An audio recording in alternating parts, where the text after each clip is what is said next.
Welcome, everyone. I'm Avi Soifer, the Dean of the Law School. It's an honor to have this event here today, and we have a lineup of very impressive people to introduce to you. Let me start with Denise Antolini. A lot of this starts with Denise Antolini, Associate Dean of the Law School, longtime Director of our Environmental Law Program, a professor while she's being Associate Dean. Justice Mike Wilson, probably known to all of you, clearly instrumental in getting this environmental court started. Raj Kumar, probably not known to everyone, but soon he will be. He is the Vice Chancellor of the Jindal Global University in Delhi, India, and he is the Dean of the Global Law School. And we, thanks to him, have a partnership which took Denise and me and Justice Wilson to India a few months ago, and in just a very short time, the partnership is blossoming, and we have Justice Kumar here, thanks to Raj. Chris Lee, known to all of you, and Representative Chris Lee, I should have said, and Cynthia Thielen, and Doug Codiga, who is a lawyer and a graduate of our school, as is Cynthia Thielen. You want to say a few words, Mike? I'd be happy to. Thank you all very much for being here. This is really one of the more, I would say this is probably the most important development that the judiciary has seen in terms of being focused on environmental issues. July 1st, the court will begin. It has been organized in large part by the efforts of the legislature that has provided specific legal definition of the jurisdiction of the court. So I thank Representative Lee, Representative Thielen, and of course Senator Gabbard, who's not here, but the judiciary is looking forward to following through on the legislation that was passed this last legislative session that requires the court to begin on July 1st to focus on matters that pertain to Hawaii's environment. Raj, you want to say a few words? Yes.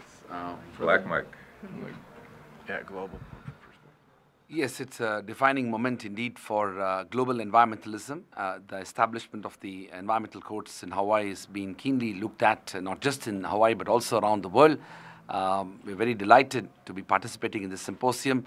I must also say that the National Green Tribunal, which India established some years ago, has provided leadership in environmental litigation, as well as bringing environmental consciousness into part of collective imagination.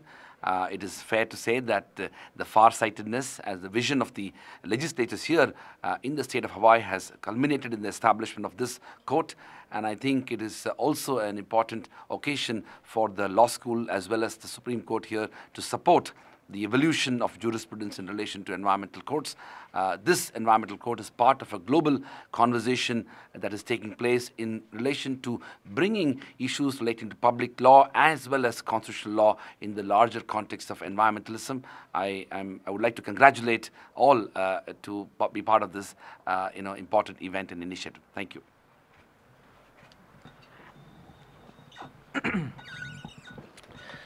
I guess I just add that protecting our economy means protecting our environment. And this will allow, for the first time, a real dedicated focus to allow our judiciary to more efficiently, more quickly pursue cases where we have loss of natural resources, whether it's sea cucumbers, whether it's contamination of our water supply. All the major issues that we face right here and right now, we need to be able to get a handle on if we're going to protect our environment in years to come. And this will take us one huge step forward in allowing us to do that much more quickly and much more efficiently.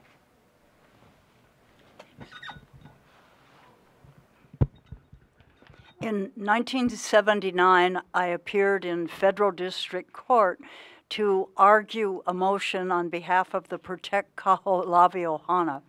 And as a result, at the end of that motion, the island was opened up to the Ohana for accesses. And that era, we didn't even have case books with environmental cases in them.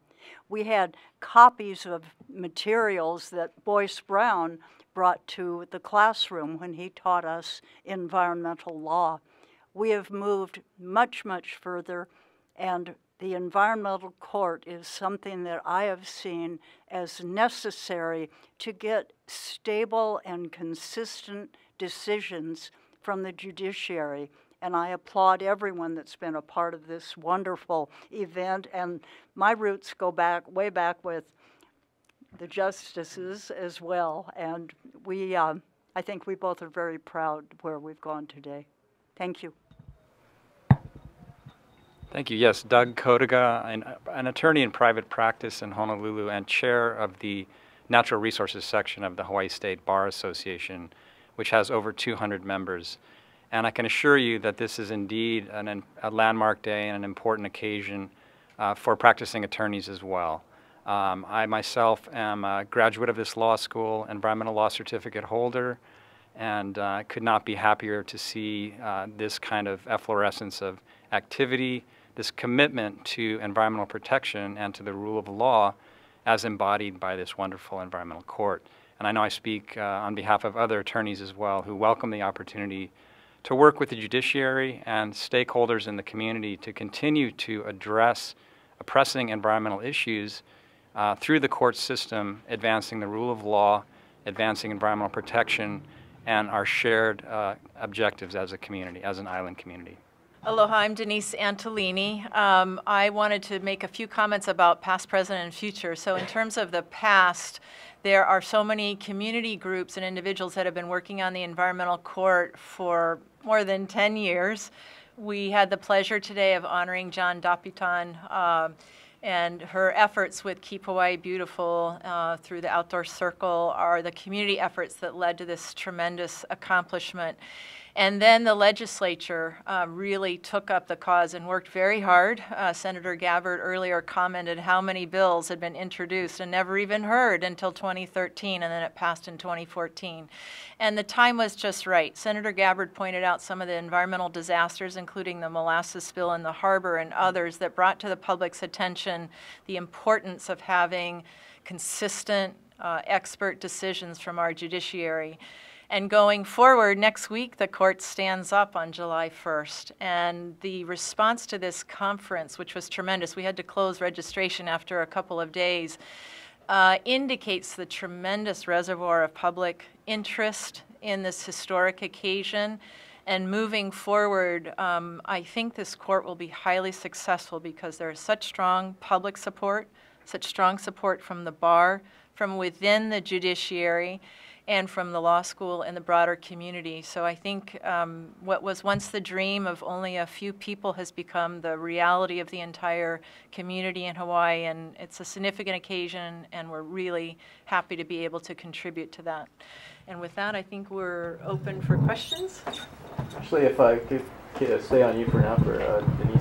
Can you relay how the molasses spill and perhaps like Koloko Dam breach would have played into the environmental court had it been in existence during those events? So that's a great question.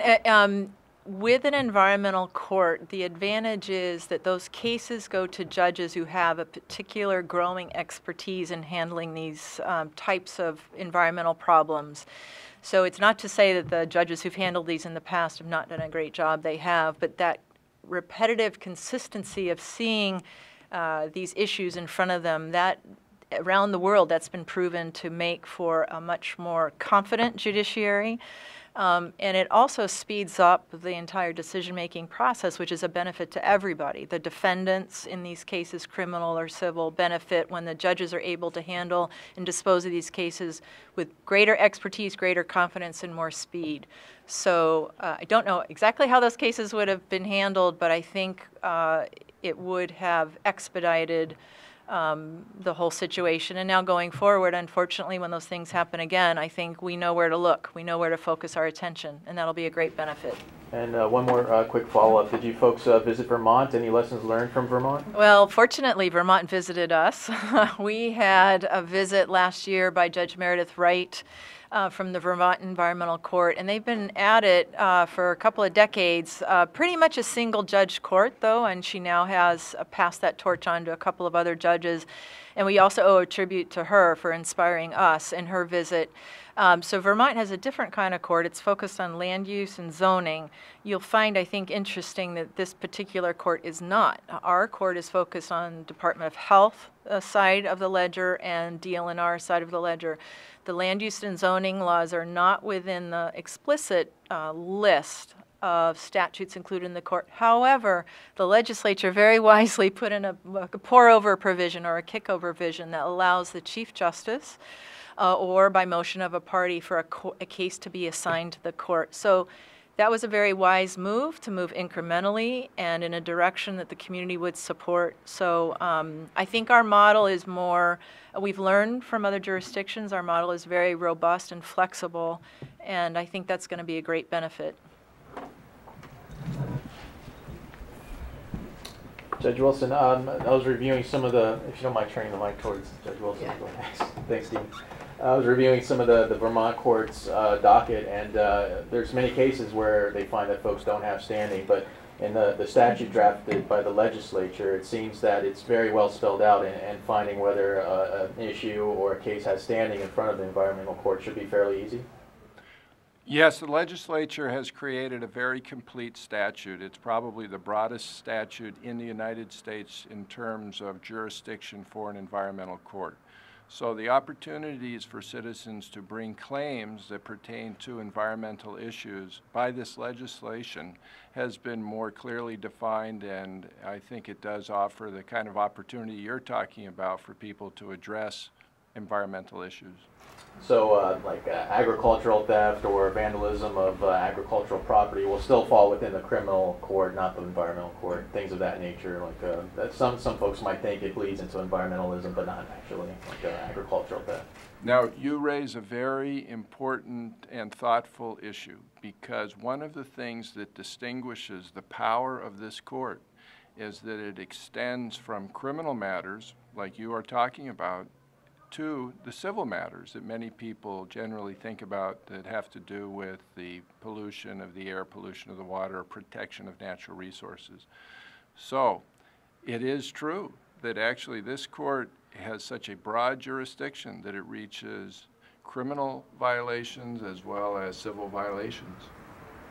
Hey, Justice Wilson, will there Yes. be a repository of case law versus all scattershot right now, or will it be someplace where we can look and find and focus?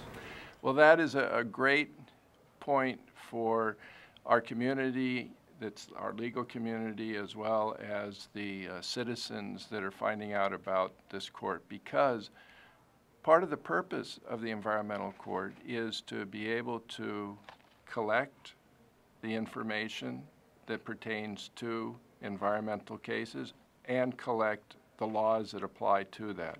And that's what the legislature has done. It has collected those relevant areas to the environment and created an opportunity for them to be considered by a select group of judges. So that's very much part of what's happening, the repository of the law being brought together. Dean, a question for you. I'm turning my sorry about that. But I know you folks have been, tackling environmental law for quite some time here. But does the environmental court open up some new possibilities for the school as far as specializing in environmental law, or having that specialization of attorneys going before the court?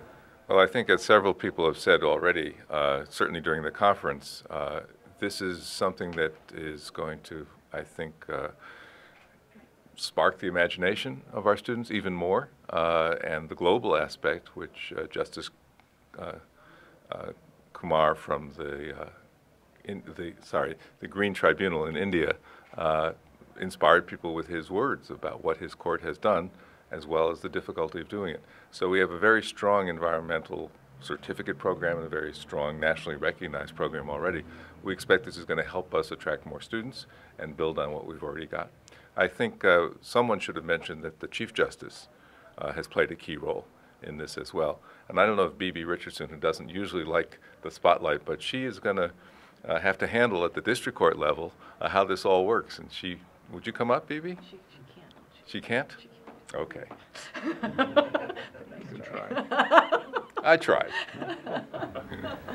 And Judge Wilson, one more thing. So the judges that I see listed, they have some experience, some background. Either they have a certificate or some more in-depth experience, and that's why they were chosen for the environmental court. Yes, the Chief Justice has designated a particular group of judges to be the environmental court judges, all of whom at some point have dealt with matters that you could describe as an environmental case. Maybe you should, Mike mentioned the training going forward for judges. Meanwhile. Oh, sorry, go ahead. Yes. I'm not an attorney, but based on my understanding of HRS Chapter 343, environment also includes the social and the economic aspect of the environment. Is that going to be included at all? Because I have not heard any of that spoken. So the social and the economic part of the environmental process. So first of all, I want to just highlight what the question raises, which is environmental impact statement cases are part of the new environmental court. And those are very high-profile, important cases that the community and judiciary and legislature, business community pays a lot of attention to. So now what we call 343 or environmental review cases will be going to the circuit court designated judges. And that's really important because developing that expertise is going to be very helpful. And as part of environmental review, under the state law, the environmental review process has to look at social impacts, economic impacts, cultural impacts, and of course environmental impacts. So as those cases move forward through the courts, those kinds of issues have an opportunity to be raised. And also I think Hawaiian rights will be an important part of the environmental court, even though it's not explicit. It is interwoven in a lot of these cases, sometimes criminal, sometimes civil. So the interweaving of environmental law and Native Hawaiian law, social considerations, economic considerations are all some of the complicated issues that will be before the environmental court. So Denise, the Paulette Kalekini case, when it started at the circuit level, if the environmental court had been in existence, that case would probably have been automatically remanded to that environmental court. Right, so what we call 6E cases. If you looked at the list, if you have available to the list, burials, those kinds of cases do get assigned to the environmental court going forward. Yep. Will the case regarding Turtle Bay Resort have been heard by environmental? The Turtle Bay case involved a Chapter 343 on our environmental impact statement questions. So if it occurred again today, it would be assigned to the environmental court. So that's correct. So going forward, all those EIS cases go to the designated environmental court judges at the circuit court level.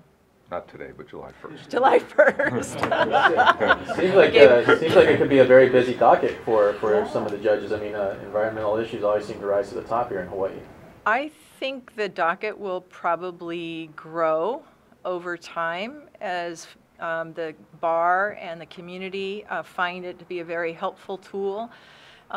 We heard from justices and judges from other countries that the speed of decision making is actually, and efficiency is one of the goals of these courts, and that benefits everyone. So my expectation is that the docket will grow in a responsible way over time, certainly at the civil case level. Criminal, we have less control over that.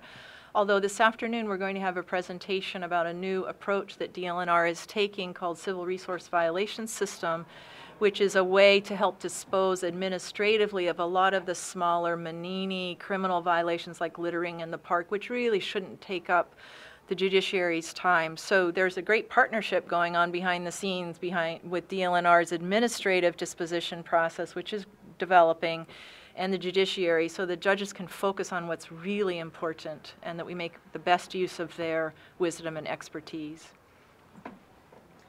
I think a lot of these questions bring up a consistent reality, which is that whether it's the sea cucumber issue today, Red Hill fuel spill, I mean, a number of things that are out there, we're seeing more and more conflicts out there, and particularly with our continued growth and the reality of climate change beginning to diminish our resources. We need to have a structure like this in place to adequately and efficiently deal with the growing caseload of challenges to our environment and to our our nearshore resources that really make Hawaii the strong natural economy that we are.